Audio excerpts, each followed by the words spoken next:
Hey guys, welcome back to another video. I'm here on stage at the Gathering Place, and I'm going to tell you why I think probably an electric drum kit is the right choice for portable and small churches.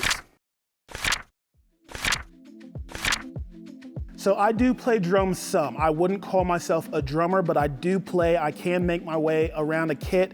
I can set them up and do all of those sorts of things really well. If I needed to, I could sit down and play for a service, but I wouldn't call myself a drummer. So my perspective that I'm coming from here is from that of a worship leader and of a church planter. And having spent a lot of time from a church plant, now being a part of another church plant, I really think there's a lot of things that could make our lives a whole lot easier and in a smaller church context when it comes to our drum kits. Now, I'm a musician. I grew up playing in bands, touring with bands and things like that. And so I really prefer, obviously, an acoustic kit. I don't think there are tons of drum kits that have gotten close to the full sound of an acoustic kit unless you're willing to spend the money for some really high-end expensive kits, but we'll get to that.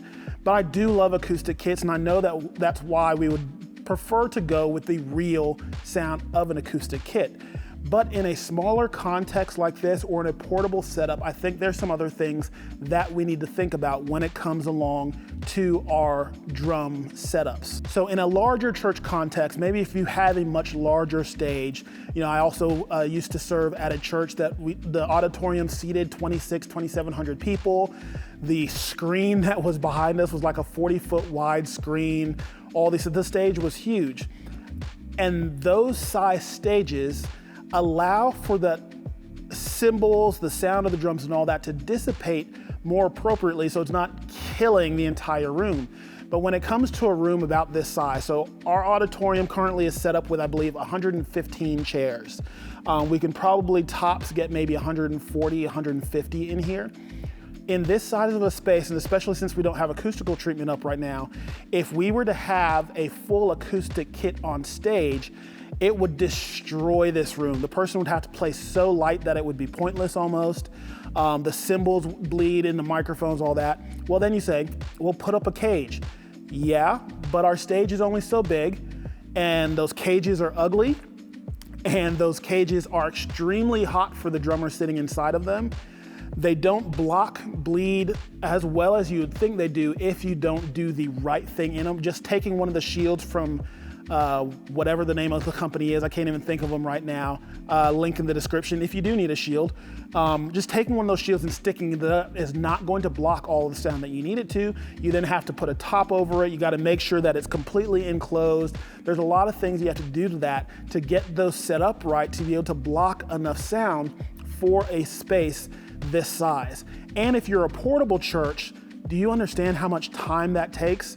I do. We did it every week. We had the shield that had to go up. We had the top that had to go on. We had more surround that had to go around the back of it. We used to take the curtain at one of the original places that we started, which were the big, really heavy duty curtains, and we'd drape it over top to try to block more sound. And still, we had the microphones in there so quiet because they were almost unnecessary, and we were always fighting with that sound.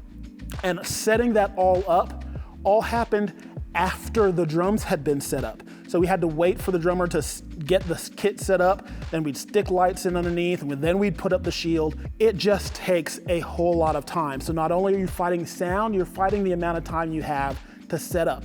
In a portable church scenario, a lot of times you have staging that needs to be set up, you have all the other instruments, you have front of house, you have all the cables that need to be connected. If you can get to a spot where you can trim down that time and still have a quality sound to your space, I really think that going with an electric kit can not only speed up your time, it can make your stage look cleaner and can make your room and all of your audio sound cleaner as well. So what are some of the pros of having an electric kit? Let's go over some of those. Number one, like I talked about, setup time. With the right kit, and if you set things up appropriately, you can walk in, set these pieces down, and have everything plugged in pretty quickly. I could probably have this all set up in maybe 15, 20 minutes. And that's with the cables, the way they run and all that. It's really just putting stands in place, getting everything down, and then connecting up those cables. I'm not having to worry about getting the cage up later and all of that sort of thing. Walk in, connect my cables. Secondarily, a pro to have an electric kit is the storage of them. All of this could fit in a box. You get the right type of box for it. You could have something built if you wanted to. And the way that this all sits together could all go in and fit really well, not take up as much space in your trailer, but also your trailer tends to be sitting outside in the elements. They are not controlled trailers. Most of the time, they are just out in the elements, whether it gets hot or gets cold. All of your stuff that's in the trailer is now affected by all of that weather. Every week, do you have to tune your kit? Do you have to do more maintenance on your kit? Do you have to replace your heads more frequently because of the changes in temperature? I was at a portable church in North Carolina. It would get very, very hot inside of that trailer. So are you gonna have to deal with warping in your drums and all of that sort of thing as well? So the electric kit, you're not gonna run into those same types of issues. Everything is in the box. Everything can be self-contained. So storing this kit in a portable scenario is much easier than it is getting all of the storage that you need for properly storing an acoustic kit and taking care of an acoustic kit. Another pro, whether you are in a portable scenario or you are in a small church scenario, is like I talked about, sound control. All this is these mats. Let me grab some sticks here. This is the sound that you hear in the room if nothing's turned on. You hear these taps, and once you have your system turned on, you never hear those. What you would hear was the actual sounds coming from the kit, and that is just going into your board direct in. You don't have to worry about mic placement. That's another thing. Mic placement, you don't have that on here. And mic placement is actually a skill to learn. So I went to school for audio production and all that as well. Mic placement is really important to get the right sound out of your drum kit. And if you have a mic placed wrong, you don't sound right, it sounds really washed out or messed up. Having to have your mics in the right place, purchasing more mics to go along with the entire thing that's going on. You don't have to worry about mic placement because it's all in the box, all right here. That's the sound you're getting on stage. That's your stage volume. I'm talking over top of all of this right now, and I didn't raise my voice at all. You don't have to worry about that. You have complete control, so you can now have the quieter stage that all of us are wanting anyway. There's a reason that we stuck all of our amps in the back in amp boxes, or you may not even be using an amp right now, and you're using what I'm using, which is the Pod Go, and running direct in the system. There's no stage volume except for these drums blasting you because you have to stick with an acoustic kit. So having the proper sound control with an electric kit in these smaller contexts and in your context for your portable church. I don't know what size of a space your portable church is in. Maybe you do meet in a larger school auditorium that can handle a kit like that, but you're still bringing in speakers that probably aren't necessarily as high quality as they might be as an installer speaker system that can overshadow those drums. Or I doubt that a school auditorium has a 60 or 70 foot wide stage for all of that to be able to dissipate well, and you still have all the time with setting that all up. Maybe you do have the space for them, but I guarantee that this would be easier to control as far as the sound goes. Not having to set up the cage also makes for a much cleaner stage. It doesn't fill your stage as much. Those cages can get pretty big once you get it set up. So this is a nice compact setup here that is open. Your drummer isn't sweating their life away inside of a cage that you tried to stick a fan in and turn the fan, like all that's not happening. And then you've got fan noise going into your microphones too. Let's talk about that. So this is a much cleaner looking setup without the cage and all of that sort of thing. And you have the sound control. You don't have to worry about learning proper miking techniques and having to re-mic the kit every single week. Now, what are some cons that there might be to having an electric kit? There are cons. One, realism of sounds. They may not be there.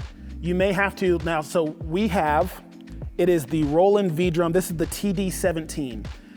And the sounds that are in here, once we got it set up and started playing, they were fine to get us by to begin with, but you could hear kind of this metalish digital tone in most of the sounds that we had that were built into it that came with it. So what did I do to kind of fix that problem? I went and bought some new sounds. So I found somebody that had captured their own drum kit and produced some different sounds. I'll leave a link in the description to this particular set that I bought. And I was able to load those on here. And once I loaded those on, they sound way better. Do they sound as good as if I had some mono cymbals sitting here? No. This one in particular, when we hit this one, our drummer was practicing the other day and was kind of trashing on this one a little bit. It sounded terrible. Once we joined them together, they sounded better. So we just don't trash on this particular cymbal sound here. He can hit it, and as it's a simple hit, it sounds great. But when he was trying to do more, it didn't sound great, so he shifted. You can go and purchase other sounds that will make things sound a little bit fuller. I would not suggest going with the ones that are in most of the boxes. Now you can fix that as well by spending a whole lot more money on the particular kit. We'll get into that in a moment. Right out of the box, you may not have the best quality of sounds in there, and you can go find others that are more natural and sound better, don't have quite that metal digital feel to them. You can find other sounds and load into most of your modules for your drum kits. Another downside can be feel for your drummers. Yes, these do have pretty good rebound on them. This is not the most expensive of kits. They do have pretty good rebound on them. The biggest thing is cymbals can feel a little weird. Obviously they're rubberized here and they don't have quite the kickback like your standard cymbals would have. So the feel can be a little bit weird for your drummers sometimes. It just takes a little bit of getting used to, but it does have pretty good rebound, and the higher quality of a kit that you go with once again, comes with a price tag. You can fix some of that realism on how it plays. I don't think you're ever really gonna be able to do that with cymbals. The cymbals tend to have this rubberized feel to them. Doesn't matter what level that you go to. I think you might be able to find some better ones than others, but that is a downside of how it feels for your drummer. The overall aesthetics, that may be an annoyance to you too. This kit that we picked is pretty decent looking. I wanted to get something that did look a little bit more like an acoustic kit. I would love for these heads to be a little bit deeper to fill in some of that. Once again, you can go and purchase more expensive kit that it looks just like a regular acoustic kit, which may have the better aesthetic that you like, but it's still an electric kit inside. Once again, all those things can go up onto what is the other con, is the price point. This is not necessarily a cheap realm to get into. This kit that we purchased here was about $3,500. I was looking at a different one that I'll leave links to the description in the description of this particular kit that we bought. The one that I really wanted to get, but it was back ordered at the time, so we had to get something else in. And I'll leave some links to some other higher end kits as well. But the price can get away from you pretty quickly. Like I said, this is a $3,500 kit.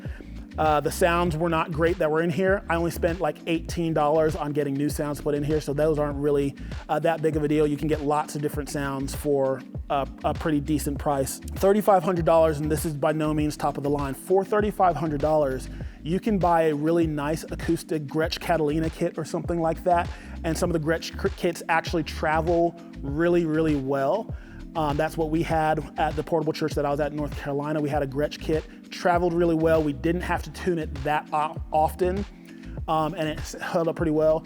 For that $3,500, you can get a really nice acoustic kit, a good set of cymbals for it, and all that you need. But then you also have to start adding up other price points as well. What microphones are you gonna buy? Where are you gonna get your shield? What things do you need your shield to do properly so you can treat it all properly? Obviously, your price point in your shells and your cymbals can vary widely as well, depending on what you want. To get the top of the line of a kit like this could be way out of your budget. I would not suggest going with cheaper end kits. You can obviously get cheaper kits. You could go on to Facebook Marketplace right now and probably find a cheap electric kit for like $200. For rehearsal space, if you're a portable church, absolutely go for it. It's just rehearsal. For your live room and all that, that's not what you want. They look really bad, they look fake, and they don't sound good ever. And yes, maybe you could load new sounds on them, but some of those lower end ones don't have the option to load anything else into it either. Do not go super cheap when you're doing this. I wouldn't go super cheap when you're getting an acoustic kit for your church either, because you want it to hold up and you want it to sound good within your space. But you are gonna have to spend some money to get a proper electric kit for your space to be able to do and sound like you want it to sound. If you want it to look aesthetically more pleasing, that will cost you more money. If you want to have it come built in with some better sounds and a better feel for your drummer and all that, that is going to cost you more money. The higher you go, the more that those things might come into play for you, that you might like them better, but it's gonna cost you an extra dime. This one is working really well for us. Once I added in the new sounds to it, it sounds much better. It's super clean. You can set this up in such a way that you can send out multiple outputs. So I could have each of these drums on separate channels. Right now, I just have it set up with 2 channels. I have a left and a right coming out of our system into our front of house console. So it's getting a left and right. And then I do all of my volume leveling and my control of my panning and all that sort of stuff from the unit here, and that sends out left and right to our board. So then all they have to worry about is making sure that's fully coming out there. You might want more control if you want to be able to just send the kick drum and a little bit of the floor tom to the subs and things like that. In a left and right scenario, I don't have that. I just have the full kit pushing a little bit to the subs, so that kick is hitting nice and strong there. And then I just have my subs EQ'd properly, so you're not hearing the cymbals obviously in the subs. But I really like this option, and for a church that is sub 200 seats, it's great. Previous church that I was just at in the building, we probably had 150 seats in the room, and it didn't matter what we did. The drum kit just destroyed that little room.